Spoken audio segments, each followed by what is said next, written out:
భాగ్యము నేను నీకు ఇచ్చేదను. నా సన్నిధిలో ఎంతో నీకు భాగ్యము.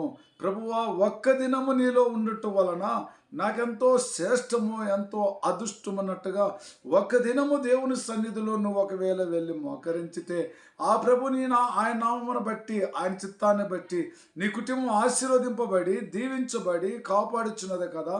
అయితే ప్రియమైన సహోదరులారా, ఆయన చెప్పిన మాట ప్రకారమే నీ దేవుడైన యెహోవా నీకు తోడై ఉన్నాడు.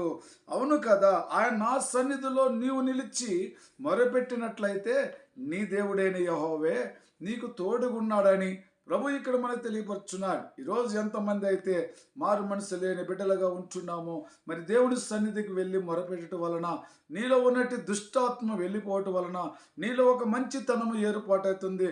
నీ హృదయం అనే గుండెను మెత్తగా మాంసం గుండెగా మార్చి ఆయన సన్నిధిలో ఎప్పుడైతే నిలబెట్టుకుంటావో ఆయనే నిన్ను ప్రేమించి నీకు ఆయన చిత్తాన్ని, ఆయన కృపను ఇప్పుడు ఎల్లప్పుడూ చూపించే దేవుడు కదా. ఆయన తోడుగా ఉండే దేవుడే కదా.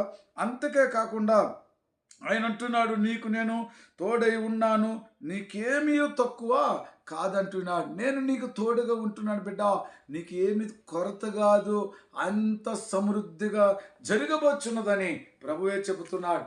దేవునికి స్తోత్రం.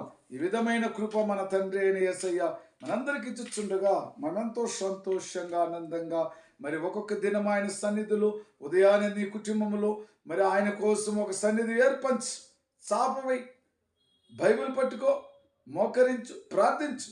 ఏది అడగాలనో మనుషుల దగ్గర అడగటం కంటే ఆయన ఒక సన్నిధిగా నీ కుటుంబంలో ఏర్పంచుకొని ఆయన దగ్గర యథార్థంగా ముఖాముఖంగా ప్రభుతో మాట్లాడే అలవాటు నీకు, నీ పిల్లలకు, ప్రతి బిడ్డలకు, ప్రతి సంఘానికి ఈ పద్ధతులు ఉంటే మన ప్రభువే మన అక్కర్లు తీర్చేవాడు కదా. బాధపడుచున్నారా? అయితే ప్రభు చెబుతున్న మాటను బట్టి ఈరోజు అంటున్నాడు, మీరు పరిశుద్ధులై ఉండవలెను. మీ దేవుడైన యెహోవే నేను పరిశుద్ధుడై ఉన్నాను. మీరు పరిశుద్ధులుగా ఉండాలంటున్నాడు. నేను మీ దేవుడైన యెహోవానే కదా. మరి మీరు పరిశుద్ధులు ఉన్నట్లయితే నేను పరిశుద్ధుడినే కాబట్టి మీరు కూడా ఏమై ఉండాలా?